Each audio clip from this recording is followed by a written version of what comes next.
오늘은 좀 빨리 나왔어요. 지금 7시 정도 하는데 지금 저 알베르게 레스토랑에서 밥을 먹고 가려고 합니다. 아침 7시에 문을 열다고 해서 제가 어제 잔 숙소 베르시아노스 호스탈 리베로는 9시에 문을 열고요. 그래서 7시에 문을 여는 그 식당을 찾아서 가려고 하는데 지금 구글 맵이 말을 안 듣네. 하다 보면은 나오겠지 어딘지. 그레게 알베르게 산타클라라 여기가 문을 열었네요. 문을 열었으니까 밥을 먹고 가야 되는데 바가 어디 있냐? 바 여긴가?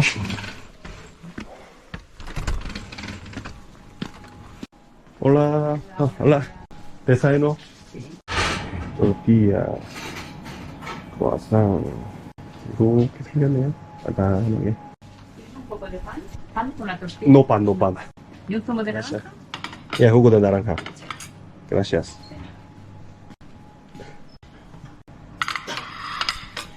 오늘은 26km 가야 되기 때문에 좀 빵빵하게 먹고 가랍니다. 준비하시고 손상요 또르띠아.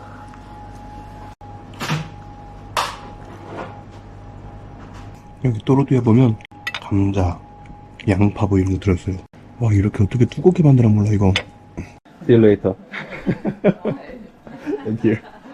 여기도 알베르게인데 이게 크진 않지만 되게 아기자기하게 잘 해놨어요. 보통은 또르띠아 하나랑 크루아상 하나 오렌지 주스 먹는데 오늘은 또르띠아 2개 크루아상 하나 오렌지 주스 이렇게 먹었어요. 배부르고 딱 좋네. 역시 한국 사람은 아침을 든든히 먹어야 돼. 막 외국 사람처럼 막 아침 막 깨작깨작 막 토스트 한 개 막 깨작깨작 칼 넣고 먹고 우린 이런 거 안 맞아. 내가 어제 20kg 좀 넘게 가면서 힘들었던 게 진짜 토스트 2개 먹어서 그래. 토스트 2개면 그 말이 되냐고. 그게 밥이냐고. 간식이지 그거는 완전 안 되지 절대. 자,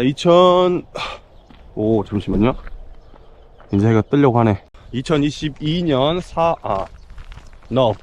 2022년 5월 해 뜬다. 말하기 전에 해 뜨네. 오랜만에 해 뜨는 거 보네. 이렇게 아침에 좀 출발하는 건 처음인 것 같아. 7시 반 전에 해가 뜹니다. 잠시 해 뜨는 거 보고 이름도 생각 안 난다. 와, 베르시아노스. 지금 현재 시각 7시 23분. 산티아고까지 355.3km 남았답니다. 아침에 해 뜨면서 걸으니까 이렇게 해가 길어지네. 좀 전에 인트로가 구린 것 같아서 다시 한번 처음부터 시작. 자, 2022년 5월 4일이고요 산티아고 순례길 19일 차입니다. 오늘은 베르시아노스 델 레알 까미노에서 만시아 델 라스 물라스 거기까지 26km고요 지금 시간은 아침 7시 30분 정도. 기온은 4도입니다 오늘 날씨 개맑음 예상입니다. 간밤에 4도니까 간밤에 좀 춥더라고요. 숙소마다 여기는 그 온돌 이런 거 당연히 아니고 벽에다가 뭐라고 하냐, 쪽에 이렇게 세워진 뜨겁게 데펴주는 거 있잖아요. 그게 가동이 되는 데가 있고 아예 안 되는 데가 있어요. 가동이 되는 데 중에서도 자동으로 보통 맞춰놓거나 아니면 내가 조정을, 좀 비싼 호텔 같은 경우는 내가 조정을 할 수 있는데 그게 작동이 잘 되는지 안 되는지도 모르겠어. 아무튼 그냥 뭐 패딩 입고 잤기 때문에 살짝 덜덜 떨다가 아침에 뜨거운 물로 그냥 계속 몸 좀 녹이고 왔습니다. 보통 이제 부킹닷컴으로 계속 예약을 하고 다니거든요. 부킹닷컴 안 하고 닌자앱에서 그 숙소 연락처 봐서 왓츠앱이나 메일 보내고 해도 되는데 보내고 기다리고 연락 기다리고 방 있냐 물어보고 저는 이런 게 귀찮아서 그냥 부킹닷컴으로 계속 예약을 하고 다닙니다. 숙소를 예약하는 방법도 여러 가지예요. 보통 그냥 알베르게 주무시는 분들은 특별한 따로 예약 없이 아니면 오늘이나 내일 정도까지 알베르게에다가 미리 연락을 해놓거나 이렇게 하는데, 아니면 그냥 그 동네 가서 적당한 알베르게 찾는 경우도 많고요. 그래서 외국인 친구들이랑 이런저런 얘기를 하다가 나는 그냥 부킹닷컴으로 싱글룸 예약하고 다닌다. 앞으로 한 3, 4일 정도 일정이나 많게는 일주일 일정 먼저 잡고 그렇게 다닌다. 그리고 그저께인가 제가 이제 산티아고 전 마을까지 다 예약을 해놨으니까 그렇게 예약을 했다고 하니까 외국인들이 너 리치가이라고 너 부자라고 막 이러면서 그러는데, 얘기를 하죠. 당연히 나는 도미토리나 사람 많은 데서 잠을 잘 못 자니까 어쩔 수 없이 비싸더라도 그렇게 해야 된다 얘기는 하는데, 저도 뭐 어쩔 수 없죠. 편하긴 하지만 그만큼 돈이 많이 들고, 그 지난번에 말씀드렸는데 저랑 같은 날 출발했던 네 분 어머님 같은 경우는 아예 전 일정 숙소를 다 미리 예약을 하고 오셨다고 하더라고요. 그런 분들도 계시고, 유난히 계획성이 철저한 한국 분들이 좀 그런 식으로 많이 하는 것 같아요. 저도 그렇지만 아니면 어떤 분들은 한 달 때 예약을 안 하는데, 그 까치는 카페 있는데 보면 한 달 자기 일정을 미리 딱 엑셀로 정리해왔어. 여기에서 뭐 오늘은 여기서 여기까지 갈 거고, 어느 바에서 어느 식당에서 점심 먹을 거고, 저녁을 먹을 거고, 어느 숙소에서 묵을 거고, 이것까지 다 정리를 해서 그 리스트를 올리시는 분도 있더라고요. 그 정도까지 치밀하면 대단한 것 같아. 잠자는 거는 닌자에 보고, 가이드북 보고, 그 주로 그 포인트 지점 있잖아요. 킹닷컴으로 예약할 수 있는 숙소가 있으면 예약을 하고, 안 된다 그러면은 그 전말, 그 다음말 이런 식으로 계속 살펴보고, 그런 포인트를 지나서 아니면 전에 앞뒤 마을에 묵을 경우도 있어요. 그렇게 되는 경우도 있고, 다시 주요 포인트 마을에 맞춰서 가는 경우도 있고. 그래서 어떤 날은 뭐 20km 걷다가, 어떤 날은 30km 걷다가, 심하게는 34km 걸을 때도 있고, 되게 막 유동적으로 가긴 하는데, 어쨌든 큰 틀에서는 맞습니다. 가이드북상에 그 33일 프랑스끼리 걷는 걸로 돼 있는데, 저도 딱 그게 33일 맞춰지더라고요. 그리고 만약에 혹시나 그렇게 예약을 다 해놨는데 일정이 틀어지거나 갑자기 뭐 부상을 당한다, 만약에 내가 못 걷는 상황이 된다, 그러면 못 걷는 마을부터 하루를 쉬는 게 아니라 어쩔 수 없이 버스를 타고 아니면 택시를 타고 점프를 해야 돼요. 어쨌든 그 숙소 일정대로 맞춰서 가야 돼. 만약에 하루 틀어지면 모든 숙소 일정이 다 틀어져 버리기 때문에 그건 어쩔 수 없이 점프를 생각을 해야 된다. 그냥 그 생각을 하고 저도 가고 있습니다. 여기 베르시아노스랑 만시아 델라스 물라스 이쪽 구간에는 마을에 부킹닷컴 예약할 수 있는 데가 없더라고요. 이미 예약이 다 찬 걸 수도 있고, 부킹닷컴을 연계하는 숙소가 없어서 그런 걸 수도 있는데, 그래서 베르시아노스랑 만시아 데 물라스 여기 두 구간은 왓츠앱이랑 메일을 통해서 방이 있는지 물어본 다음에 그렇게 예약을 하고, 예, 이틀은 그렇게 했습니다. 부킹닷컴에 올라와 있는 숙소가 좀 비싼 느낌은 있어요. 수수료 때문에 뭐 그런 걸 수 있겠지만, 부킹닷컴에 올라가 있지 않은, 부킹닷컴에 연계가 안 된 숙소들, 그냥 닌자에 있는 숙소들 보면 싱글룸도 싸게는 30에서 35유로 막 이렇게 하는데, 부킹닷컴에 올라와 있는 숙소들은 보통 기본 40유로 이상, 40유로 이상은 넘으니까 아무래도 수수료 뭐 그런 거를 반영해서 좀 더 비싸지 않나 그 생각이 들고. 근데 이제 다만 그거죠, 부킹닷컴을 안 하고 닌자앱으로 예약을 했을 때는 그 방의 컨디션이 어떤지 모르니까, 본인들이 이제 그렇게 하면 그 연락했을 때 얘기를 해주더라고요. 화장실이 같이 딸린 방이다 뭐 이러면서 얘기를 해주고. 지금 19일 차인데 그저껜가 산티아고 도착하는 날까지 지금 5월 4일이고 5월 17일 일정까지 그냥 다 예약을 해놔버렸습니다. 부킹닷컴으로. 이게 매일매일 계속 부킹닷컴 날짜 보고 막 장소 보고 되네 안 되네 하면서 그것도 귀찮더라고. 되게 막 집중해야 되고, 이거 부킹닷컴 예약하려면 날짜 맞아야 되지, 마을 구간 맞아야 되지, 되게 막 집중하고 해야 돼서 그냥 빨리 다 예약해버리고 마음 편하게 가자 싶어서 그냥 산티아고 전마을까지 다 예약을 했고, 산티아고 데 콤포스텔라는 숙소가 많이 있기 때문에 그냥 뭐 그때 가서 할까 생각 중이고, 일단 중요한 거는 산티아고에는 좀 비싼 숙소를 잡아볼까 하는 그 쓸데없는 욕심 때문에 좀 더 기다려보기로 했습니다. 이제 19일 차니까 이제 딱 2주 남은 거예요. 제가 지금 5월 4일이고 5월 18일 날 산티아고 도착 예정이니까 대충 2주 남은 거고, 산티아고 도착해서는 그 다음 일정은 사실 잘 모르겠어요. 산티아고에서 그 도착해서 그 당일만 머물고 바로 뭐 묵시안이 버스를 다녀올지, 아니면 거기도 안 갈지, 아니면 산티아고를 하루 더 묵을지, 그런 건 모르겠고, 남인 누님네랑 얘기를 했어요. 그분들도 산티아고 18일날 도착이더라고요. 지금 이렇게 혼자 가는 거 좋은데, 그래도 산티아고 도착해서 이 성당을 들어가는 데는 좀 아는 사람, 적어도 아는 사람이랑 같이 들어가서 같이 그 기쁨을 만끽하고 싶은 그런 것 때문에 그날 일정은 맞추자고 그랬어요. 아침에 필 봐서 말 겁나 하네. 와, 지금 또 비상사태야. 계속 갑자기 지금 영상 찍고 얘기하다가 찝찝한 마음이 드는 거예요. 그 여권 든 지갑 있건, 여권이랑 돈이랑 들어있는 그 지갑 있거든. 시트 서밋에서 산 그 지갑을 보통 걸을 때는 여기 지금 제 작은 가방에 세요랑 그 지갑을 같이 넣고 다니거든요. 여권이랑 돈은 항상 몸에 지니고 다녀야 되니까. 그리고 숙소에서는 그 큰 가방, 그 킬리 보라 배낭 그 뒤쪽에 등판 사이에 공간이 있어서 거기에 넣어놓거든요. 혹시나 만약에 진짜 방이 털려도 짐 전체는 다 가져가진 않을 것이다. 그리고 중요한 것만 뒤지고 혹시나 그 큰 가방 그 사이에 공간 뒤지지 않을 거라는 생각에 거기에다 넣어놓고 아침에 출발할 때 빼서 다시 넣고 하는데, 아까 영상 찍다가 찝찝해서 혹시나 해서 뒤져봤는데 역시나 거기다 넣어놓고 안 뺐어. 내 작은 가방에 여권이랑 돈이 들어있는 그 지갑은 돈 키보너는 백에 있는 거죠.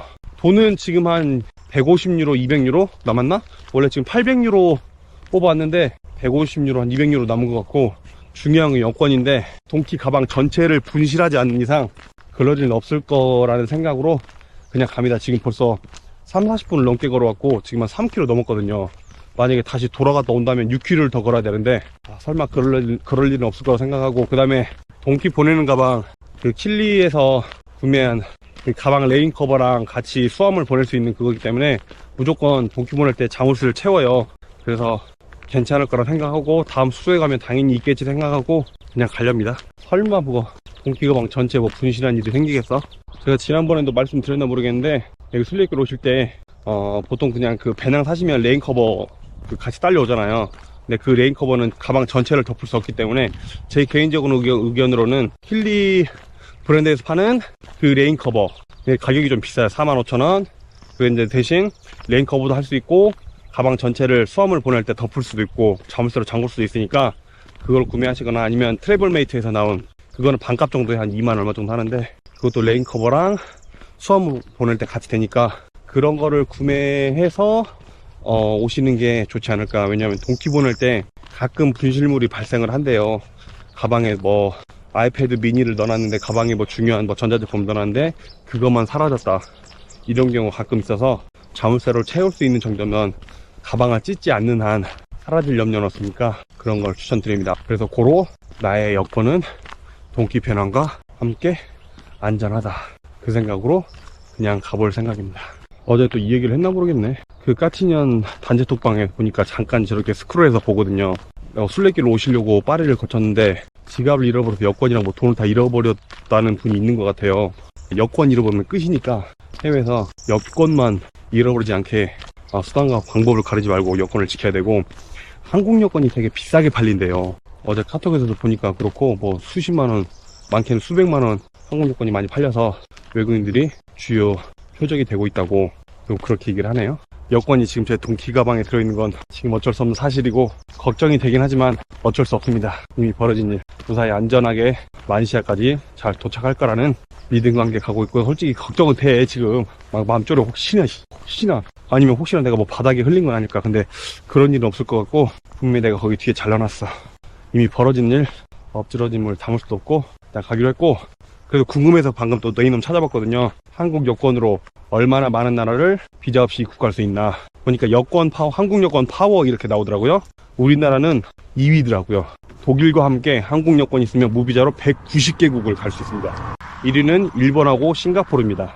의외로 뭐 미국 이럴 줄 알았는데, 저도 그냥 단순하게 미국 이럴 줄 알았는데 미국은 7위 정도고요. 오히려 낮고요.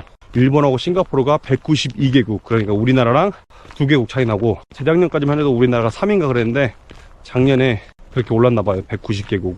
그 정도면 대단한 거지. 웬만하면 거의 모든 나라는 다 갈 수 있다고 생각하면 되는 거고, 그러니까 아마 여권은 가격이 비쌀 거예요. 그걸 또 어떻게 이용을 해먹는지 모르겠지만, 쓸데없는 정보긴 하지만 그냥 이런 것도 들으면 쓸데없는 국뽕 막 차오르잖아요. 당당하게 자랑스럽게 대한민국 여권 꽁꽁 잘 숨기면서 다녀야 됩니다. 여권도 잘 숨겼어야 되는데 오늘 괜히 그 걱정에 빨리 가겠네? 막 바보이고 뭐고 안 넘어갈 것 같아. 막 이런 성격상 그런 거 하나 걸리면 다른 거 잘 못해. 오늘도 계속되는 도로길입니다. 만시아 델라스 물라즈는 마을이 좀 큰 거 같아서 슈퍼도 있고요. 디아 슈퍼가 있습니다. 그러면 금마을이지. 내 여권은 거기에 있겠네. 계속 여권 생각. 여권 하니까 또 생각나는 건데, 2006년에 제가 필리핀 일로일로에서 1년 동안 어학연수를 했거든요. 당시 여자친구랑 같이 어학연수를 갔어요. 그리고 이제 저는 5개월 정도 학생으로 있다가 나머지 한 6, 7개월은 그 어학원 매니저를 하면서 저는 더 오래 있었는데, 여자친구는 먼저 한국으로 들어가야 됐어요. 들어가는데 이제 일로일로에서 마닐라를 거쳐서 가야 되니까 다른 친구 1명, 2명 같이 해서 마닐라 하루 정도 돌아보고 나서 이제 공항 가는 택시를 탄 거죠. 잘 갔겠구나 했는데 갑자기 울면서 전화가 온 거야. 여권을 든 손가방을 잃어버렸다는 거지. 어떻게 된 거냐면 택시 타고 마닐라 국제공항에 내린 거예요. 보통은 이제 택시 기사가 같이 내려서 지금 빼주고 그런 것도 있는데, 이 택시 기사는 그랬나봐요. 그냥 니들이 지금 빼라고. 그래서 여자친구도 아무 생각 없이 이제 손가방을 하필이면 들고 내렸어야 되는데, 손가락을 운전석에 둔 상태에서 짐을 뺀다고, 트렁크에 짐을 뺀다고 이제 내린 거지. 그 사이에 정신 없으니까 공항 가면, 그 사이에 이제 택시는 가버린 거고, 추적도 안 되고, 택시기사가 알고 그런 거죠.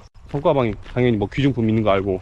그래서 울고 막 전화가 오고 난리가 났고, 그래서 저도 이제 바로 마닐라로 날아가서, 하필이면 그때가 금요일 오후였던가 그랬어요. 그러면은 마닐라에 있는 영사관, 대사관 거기도 다음 주 월요일까지 문을 안 열어. 그래서 주말 금, 토, 일 3일은 어쩔 수 없이 기다려야 됐고, 아무튼 월요일날 영사관, 대사관, 헷갈리네. 아무튼 임시 여권을 발급받아야 한국을 갈 수 있으니까 받으러 갔는데, 그때 딱 기억은 직원이 진짜 겁나 싸가지가 없어. 와, 싸가지 없어도 이렇게 싸가지 없을 수가 없어요. 뭐 내가 뭐 웃는 걸 바라는 것도 아니고, 뭐 친절하게 안녕하십니까, 어머 어떻게 했어 여권 이러면서, 이것도 아니고 그냥 툭툭 이러면서. 그때 여자분이었던 것 같은데 무슨 남자친구랑 싸웠나. 그리고 그 여권 담당하는 그 직원뿐만 아니라 직원이 몇 분 계셨던 것 같은데, 그 싸가지들이 그런 거 있잖아. 오만, 도도, 거만, 막 이런 뉘앙스를, 기운을 빡빡 풍기는데, 정말 싫더라고요, 그 느낌이. 아무튼 그 기억이 제일 강했고, 그래서 임시여권 발급하고 바로 나온 게 아니고 그것도 며칠 걸렸나? 그래서 발급을 하고 우여곡절 끝에 한국에 돌아갔습니다. 여권 잃어버리면 이렇게 큰일 난다, 그걸 배웠고, 왜 해외 주재 영사관, 대사관 직원들은 그렇게 거만하나, 태도가. 그걸 생각했고요. 지금은 모르겠어요. 지금 얼마나 서비스 질이 좋아지고 이런 거 모르겠는데, 그 당시에도 그런 얘기들이 있었어요. 해외 나가면 한중일 세계를 비교하게 되는데, 2006년 필리핀에 있을 때, 특히 마닐라 같은 경우, 일본 사람들이 현지에서 무슨 일이 생긴다 그러면은 일본은 국가 차원에서 나와서 도와주고, 중국 사람들이 뭐 필리핀 마닐라나 이런 데서 문제가 생기면 화교끼리 똘똘 뭉쳐요. 그리고 한국 사람들이 필리핀 마닐라 이런 해외 현지에서 무슨 일이 생긴다 그러면 알아서 각계 전투해야 돼. 심지어 그런 말이 있을 정도로, 무슨 일 생긴다 그러면 영사관, 대사관 직원들 전화하고 이래도 도움도 안 되고, 그 거만한 태도하면, 그래서 되게 그거 갖고 말이 많았어요. 그래서 어떤 말이 있었냐면은, 필리핀 뭐 이런데 해외에 있는 대사관, 영사관은 현지 교민들을 도와주고 보호하는 그런 목적이 아니라, 한국에서 막 정치인들이나 뭐 유명 기업인 높으신 분들 오시잖아요. 그분들 케어해주고 가이드해주고 그분들 서비스해주는 그런 단체다, 그런 기관이다, 이런 정도의 말이 있을 정도로 아무튼 이미지가 엄청 안 좋았었어요. 지금은 모르겠어요. 지금은 뭐 십몇 년이 지났으니까 어떻게 변했을지 모르겠는데, 아무튼 그 당시에는 그랬다. 여권을 잃어버리면 이렇게 복잡해진다. 여권은 정말 소중하게 꽁꽁 몸과 함께 어딘가에 숨겨놔라. 나는 그러지 못했다. 내 여권은 지금 다음 숙소를 향해 동기 배낭 안에 가고 있다. 난 그래서 걱정이 된다.